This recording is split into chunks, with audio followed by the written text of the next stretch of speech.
নমস্কার, যুক্তি তর্ক সঙ্গে অর্কই আপনাদের স্বাগত। আপনাদের সঙ্গে আমি অর্কপ্রভ সরকার। গার্ডেন রিচের দুর্ঘটনায় এখনো পর্যন্ত 9 জন সহনাগরিকের মৃত্যু হয়েছে। এখনো বেশ কয়েকজনের আঘাত গুরুতর। বলতে পারেন যে তারাও খুব ক্রিটিক্যাল। একজন বললেন জীবন মৃত্যুর সন্ধিক্ষণে দাঁড়িয়ে আছে। একেবারে নিরীহ নিরাপরাধ গরিব মানুষগুলো মারা গেল। অঞ্চলের বিধায়ক, কলকাতার মেয়র যে উক্তিগুলো করলেন ঘটনাস্থলে গিয়ে, তাতে এইটুকু অন্তত আমার মনে হলো যে ববি হাকিম শাক দিয়ে মাছ ঢাকার চেষ্টা করছেন। তিনি 134 নম্বর ওয়ার্ডের কাউন্সিলর শামস ইকবালের পাশে এসে দাঁড়ালেন। বললেন যে কাউন্সিলর কি করে জানবে কোথায় বেআইনি নির্মাণ হচ্ছে? শতাব্দী শ্রেষ্ঠ রসিকতা বললে এটাকে কম বলা হয়। শামস ইকবাল দুবাই থেকে ফিরে ঘটনাস্থলে গিয়েছিলেন। মনে আছে, কলকাতা পুরসভার কোনো অধিবেশনে যোগ দিতে তিনি কয়েক কোটি টাকা দামের একটা গাড়ি নিয়ে এসেছিলেন। শুভেন্দু অধিকারী বলছেন সম্প্রতি তিনি 5 কোটি টাকা দিয়ে বেন্টলে গাড়ি কিনেছেন। এই আয়ের উৎস কি? তিনি কত বড় ব্যবসায়ী জানি না, কিন্তু যেভাবে মেয়র কাউন্সিলরকে বাঁচাতে পথে নেমেছেন, অনেক প্রশ্নের জন্ম হচ্ছে। বিভিন্ন চ্যানেলে স্থানীয় মানুষ কি বলেছেন? তারা প্রতিবাদ করেছেন। চোখের সামনে জলা বুঝিয়ে বাড়ি হয়েছে, নিয়ম নীতিকে বৃদ্ধাঙ্গুষ্ঠ দেখিয়ে। প্রতিবাদ করলে হুমকির মুখে পড়তে হয়েছে, ভয়ে সহনাগরিকরা চুপ করে গেছেন। আর প্রমোটার, প্রশাসন, কর্পোরেশন, পুর প্রতিনিধির একটা আনহেলদি নেক্সাস রাজ করেছে। এখন কিছু হইচই হবে, কিছু লোক দেখানো স্টেপস নেওয়া হবে, কিন্তু আদপে কি কিছু হবে? শুভেন্দুবাবু বলেছেন 800টা এরকম বেআইনি নির্মাণ আছে শুধুমাত্র ওই অঞ্চলে, আর মেয়র কিছু জানতেন না। আচ্ছা, মেয়রের অনেক নয় কাজ, তার তো প্রতিনিধি আছে, তাদের তো উচিত মেয়রকে অবহিত করা। কাউন্সিলর না হয় নানাবিধ কাজে ব্যস্ত থাকেন, মেনে নিলাম, আমি এই যুক্তি মানতে রাজি নই। তারও প্রতিনিধি আছে সংশ্লিষ্ট ওয়ার্ডে, তারা কেন জানাননি? অর্থাৎ কাউন্সিলরকে বাঁচাও, আরো বড় কর্তাদের বাঁচাও। চুনো পুটি কয়েকটা অফিসার, বিল্ডিং বিভাগ, লাইসেন্স বিভাগের কয়েকটা অফিসারকে বলির পাঠা করা হবে, সাসপেনশন, শোকজ ইত্যাদি হবে। আর আসল লোকগুলো বীর বিক্রমে ঘুরবে।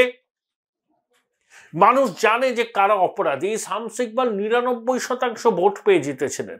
কোন গণতান্ত্রিক ব্যবস্থা এরকম 99% ভোট পেয়ে জেতা যায়? পুতিনের রাশিয়াতে হয়। কলকাতা পুরসভার অনেক কাউন্সিলর আছে যারা এক একজন নিজের এলাকায় ছোটখাটো পুতিন। কোনো গণতান্ত্রিক রীতিনীতি এরা মানে না।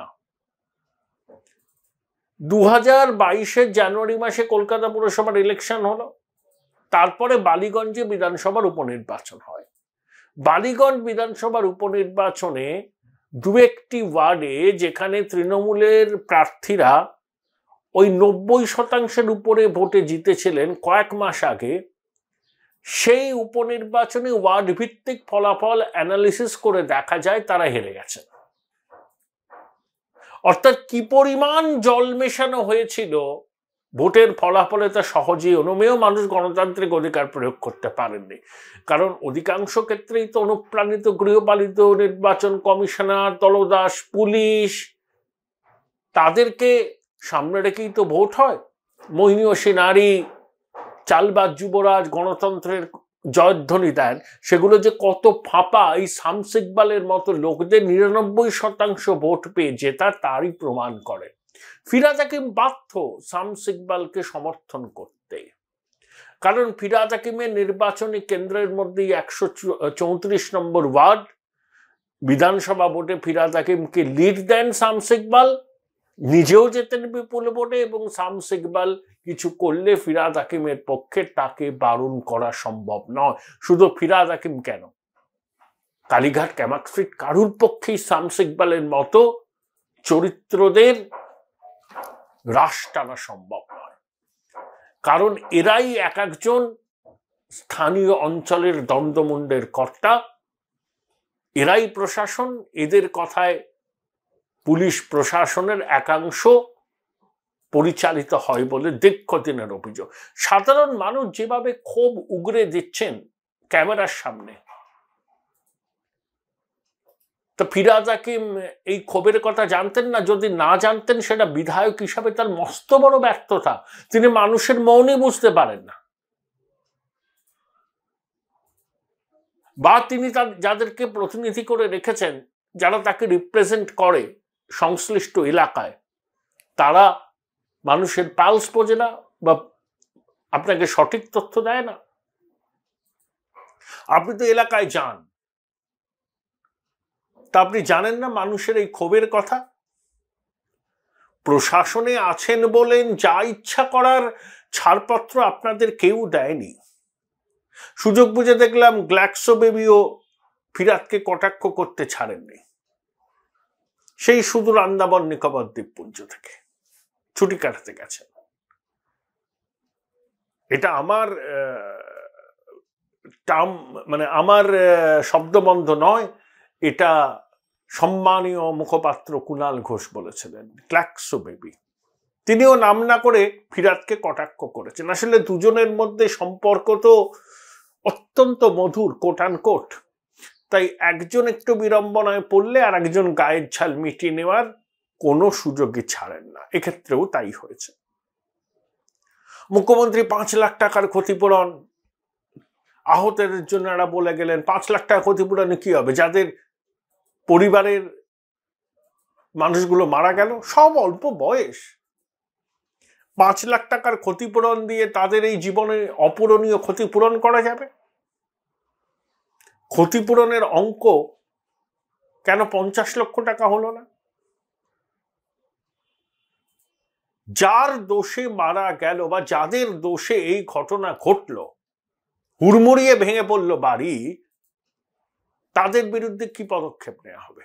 কেন কাউন্সিলরকে জিজ্ঞাসাবাদ করে আইন অনুযায়ী ব্যবস্থা নেওয়া হবে না? তার অজ্ঞাত সারে কিছু ঘটেছিল বলে কেউ বিশ্বাস করে না, ফিরহাদ হাকিমও বিশ্বাস করেন না, কিন্তু ফিরহাদ হাকিমকে বলতে হয়। শাসক দলের অধিকাংশ কাউন্সিলরকে দেখবেন, কয়েকজন ছাড়া বাকিদের সেই অর্থে কোনো আয়ের উৎস নেই। 10 বছর আগে কি ছিল, এখন কি হয়েছে? এসইউভি নিয়ে ঘোরেন, গাড়ির ড্যাশবোর্ডে সার ব্যাচ লাগানো থাকে, শেকলের মতো চেন, 10 আঙুলে 10টা আংটি, এখানে বাজুবন্ধ, এখানে বালা। আয়ের উৎস কি বলতে পারবেন না, কয়েকজন বাদে। যেমন ওই মুচিবাজার অঞ্চলে একজন কাউন্সিলর আছেন, তিনি আইনজীবীও বটে, বড় চেয়ারম্যানও, নিজের একটা আলাদা পরিচিতি আছে, নিজের একটা আলাদা পেশা আছে। এরকম এ ফিউ টু ফিউ। আমি অরিন্দ রাউতের কথা বললাম, আলাদা একটা পেশা আছে আইনজীবী হিসাবে, কলকাতা হাইকোর্টেও প্র্যাকটিস করে, কাউন্সিলর হয়েছে, ঠিক আছে, কিন্তু এরা কজন? বাকিদের দেখুন কি ছিলেন, কি হয়েছেন। তাহলে এই বিপুল আয়ের উৎস কি? কলকাতায় যারা থাকেন তারা আমার সঙ্গে সহমত হবেন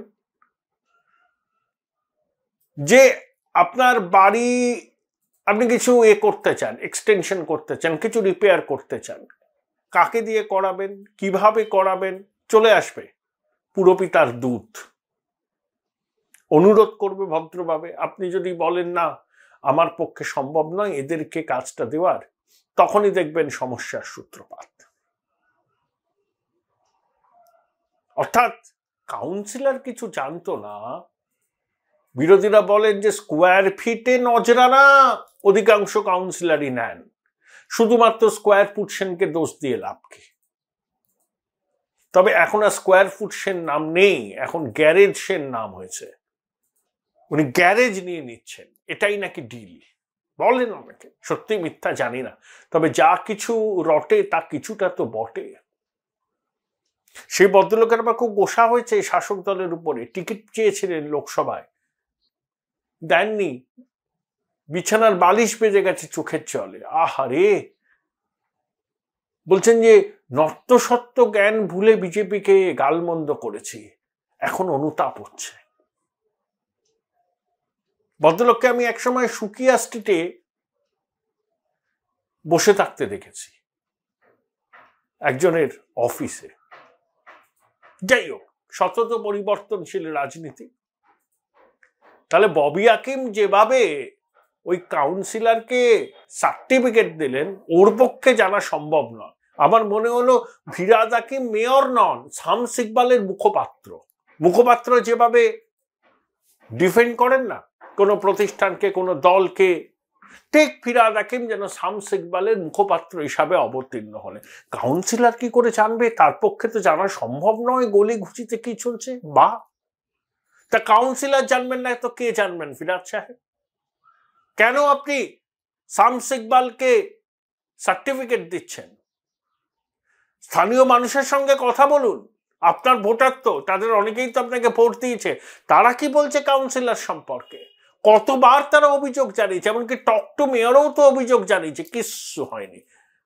আপনি বলছেন স্থানীয় মানুষের সচেতনতা বৃদ্ধি না পেলে গার্ডেন রিচে নাকি গ্যাস চেম্বার হয়ে যাবে। আরে আপনি মেয়র, মহানাগরিক, নেতাজি থেকে দেশবন্ধু যে চেয়ারে বসেছিলেন সেই চেয়ারকে আপনি অলঙ্কৃত করছেন।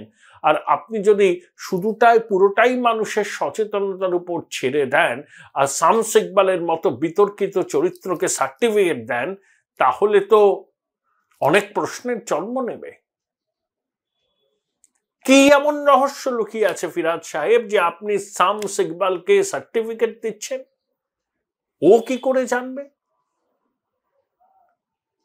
99% ভোট পেয়ে যে যেতে, তার কাছে তো বাড়িতে বাড়িতে কি হচ্ছে তার খবর থাকা উচিত।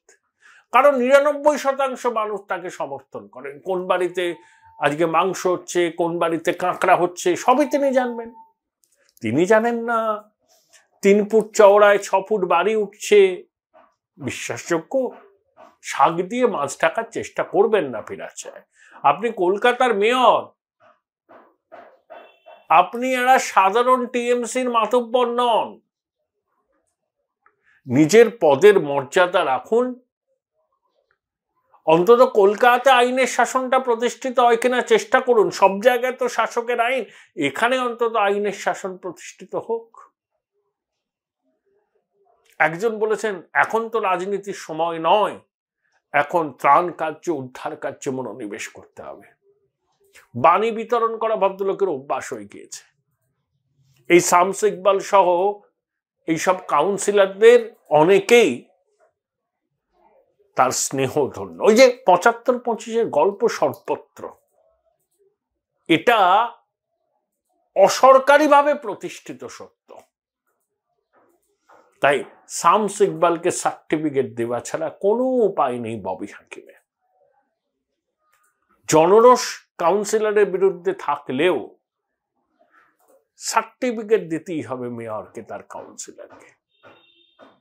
জনস্বার্থ মামলা হচ্ছে কলকাতা হাইকোর্টে। বাসবী রায়চৌধুরী বলেছেন আইনজীবী করছেন, সঙ্গে রয়েছেন সুব্রত মুখোপাধ্যায়। সেই জনস্বার্থ মামলার বিষয়বস্তু কি,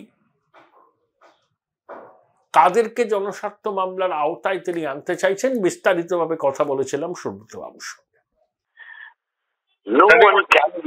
এই জনস্বার্থ মামলার পরিধিটা তো খুব বড় দেখছি। হ্যাঁ, একদম একদম বড়। এটা কি প্রধান বিচারপতির এজলাসেই ফাইল করা হবে? হ্যাঁ, প্রধান বিচারপতি এজলাসেই ফাইল হবে। মঙ্গলবার হচ্ছে না, মঙ্গলবার ফাইল হচ্ছে, বুধবার আশা করি হবে। বুধবার কি হবে? শুনানি হবে। শুনানি মানে জরুরি ভিত্তিতে শুনানি? একদম। পিটিশনার আইনজীবীকে তুমি? হ্যাঁ। আচ্ছা, পিটিশনারের নামটা তুমি বলছো না, উনি চান না বলে? না, একসাথে বেরোতে হবে, আমি তোমাকে না বলার কিছু নেই। অসুবিধা যদি আচ্ছা আচ্ছা আচ্ছা, এই নামের সঙ্গে বিশেষ পরিচিত আছে, সাংবাদিক, এটা রেকর্ড করছো নাকি? হ্যাঁ হ্যাঁ হ্যাঁ, আচ্ছা, অবশ্যই। তাহলে বুধবার দিন হিয়ারিং হওয়ার সম্ভাবনা? হ্যাঁ, প্রবল সম্ভাবনা। ব্যাপারটা থেকে কর্পোরেশনকে ভাবতে হবে এটা। আজকে ফিরাদ সাহেব যেটা বলেছেন সঠিক, মেনে নিচ্ছে, একজন মেয়ার গুরুত্বপূর্ণ ব্যক্তিত্ব, তার পক্ষে সম্ভব নয় সব দিকে দেখা। এবং আমি এটাও বলছি যে 111 নম্বর ওয়ার্ড, তাতে মিতালির সঙ্গে মানে আশা বাগানে একটা পুকুর প্রায় বুঝিয়ে ফেলছে, সেই অবস্থায় মেয়র নিজে হস্তক্ষেপ করেন, টপ টু মেয়র, ধন্যবাদ মেয়র। সেখানে কিন্তু তিনি সেটা বন্ধ করে দিয়েছে, সেখানকার কাউন্সিলরের উদ্যোগেই এটা হচ্ছিল। 111 নম্বর ওয়ার্ড আশা বাগান অঞ্চলে। বাম আমলে তোমার প্রদীপ কুন্দলিয়ার ঘটনাও কিন্তু ঘটেছে। আমি একটা না একাধিক ঘটেছে। আমি বাম ডানের প্রশ্ন নয়, আমার প্রশ্ন হচ্ছে যখন জনস্বার্থ মামলা হবে তখন সেটা রাজনৈতিক উদ্দেশ্য প্রণোদিতে কোনোভাবেই উচিত নয়। একজন সচেতন নাগরিক, সমাজ সচেতন নাগরিক, সে আদালতের দৃষ্টি আকর্ষণ করছে যে তুমি দেখো, তুমি এই ব্যাপারে। এবং আপনি জানবেন যখন ঘুষ কেলেঙ্কারি হলো, ৭৭ জন মারা গেল সংগ্রামপুরে, আইন পাল্টে দেওয়া হয়েছে, বাধ্য হয়েছে সরকারি নির্দেশে। গুড়িয়া মামলা, এই ভদ্রমহিলা গুড়িয়া মামলা করেন, সেখানে আপনার খেয়াল আছে দুলাল স্মৃতি সংঘ, সেখানে একজন ডেড বডি পাওয়া যায়, তাকে রেপ করে দুলাল স্মৃতি সংঘ একটা সরকারি হোম। তারপরে বললো যে সুব্রত, এটা আমার মনে হচ্ছে অন্য কিছু আছে, এটা তো মারাত্মক ব্যাপার। এই সরকারের বিরুদ্ধে প্রথম সিবিআই মামলা, গুড়িয়া কেস, যেটা এখনো পেন্ডিং কেন? সিবিআই ইনভেস্টিগেশন করে দামোদর চর থেকে 13 জন মহিলার ডেড বডি আবিষ্কার করে। সুব্রতদা, এটাকে বিশ্বাসযোগ্য? কাউন্সিলর জানে না তার ওয়ার্ডের মধ্যে বেআইনি বাড়ি হচ্ছে? সম্পূর্ণ মিথ্যে কথা। তাকে গ্রেফতার করা উচিত, তাকে কাস্টডিতে নেওয়া উচিত, না হলে হবে না। আপনি কি বিশ্বাস করেন যে কলকাতা কর্পোরেশনের অধিকাংশ কাউন্সিলরের বিরুদ্ধে অভিযোগ, একজন মন্ত্রীর নামে অভিযোগ আছে, 2 জন মন্ত্রীর নামে, একজন রাজ্যসভার সাংসদ যিনি আবার তিনি শাসক দলের মুখপাত্র, তাকে বলছে কাটমানি, ওই স্কোয়ার ফিট। একজন মন্ত্রী কলকাতার বিশেষ দায়িত্বপ্রাপ্ত মন্ত্রী, তার সম্বন্ধে অভিযোগ হচ্ছে তিনি স্কোয়ার ফিটে টাকা নেন। রাজপুর সোনারপুর মিউনিসিপ্যালিটিতে খোঁজ নিয়ে দেখবেন যে একজন মহিলা প্রতিনিধি, তিনি এবং তার হাজবেন্ড কত কোটি টাকার মালিক। এগুলো আসছে কোথা থেকে? দুর্নীতি। তাহলে মামলার মূল আর্জিটা কি, যদি 2 লাইনে বলেন? মূল আর্জিটা হচ্ছে যে গার্ডেন রিচ কাণ্ডে নিরপেক্ষ তদন্ত চালু করতে হবে, সংশ্লিষ্ট যারা দায়ী তাদের কাস্টডিতে নিতে হবে, বিচার করতে হবে তাদের, এবং মিউনিসিপ্যাল কমিশনার সমেত তাদের বলতে হবে যে আন্ডারটেকিং নিতে হবে যে কোনোভাবে শহরের বুকে কোনো রকম অবৈধ নির্মাণ করা যাবে না, এবং তারা ভিজিল থাকতে হবে। প্রয়োজনে হাইকোর্টের তত্ত্বাবধানে এটা তদন্ত হোক, নানা 5টা তদন্তের মতন। কারণ এই প্রশাসনের যে আপনার তদন্ত প্রক্রিয়া আমরা সন্দেশখালী থেকে আরম্ভ করে সবটাই দেখেছি। কলকাতা পুলিশকে এর আওতার মধ্যে রাখা হচ্ছে না? নিঃসন্দেহে, নিঃসন্দেহে। এবং প্রধান বিচারপতির ডিভিশন বেঞ্চে মঙ্গলবার ফাইল হচ্ছে, আবেদন থাকছে জরুরি ভিত্তিতে শুনানির। হ্যাঁ, একদম। এবং এটা জনস্বার্থ মামলা। এটা প্রকৃত অর্থে জনস্বার্থ অ্যাডভাইজারি লিটিগেশন নয়, কারোর বিরুদ্ধে বক্তব্য নয়। বক্তব্যটা হচ্ছে যারা দিনের পর দিন সচেতন ভাবে সাধারণ মানুষের জীবনকে নিয়ে ছেলেমিলি খেলছেন এবং একজন পৌর পিতা যে কোনো জল পড়লেও তার নজরে আসে, একটা ড্রেন কেউ করতে গেল, পুরনো বাড়ি সংস্কার করতে গেল, সেখানেও টেনিয়াদের পাঠিয়ে টাকা চাওয়া হয়, নাহলে কাজ বন্ধ করে দেওয়া হয়। মেয়র তো ওই কেন্দ্রের বিধায়ক, মেয়রের ভূমিকাকে কিভাবে দেখছেন আপনি? মেয়র কি অপরাধীদের আড়াল করার চেষ্টা করছেন? আমার মনে হয়, যেটা বিরোধীদের অভিযোগ, এটা আমার স্টেটমেন্ট নয়, অভিযোগ। আমার মনে হয় মেয়রের, যেহেতু এটা বিধানসভা কেন্দ্র, তার জানা উচিত ছিল। মেয়রের প্রতিনিধি কে?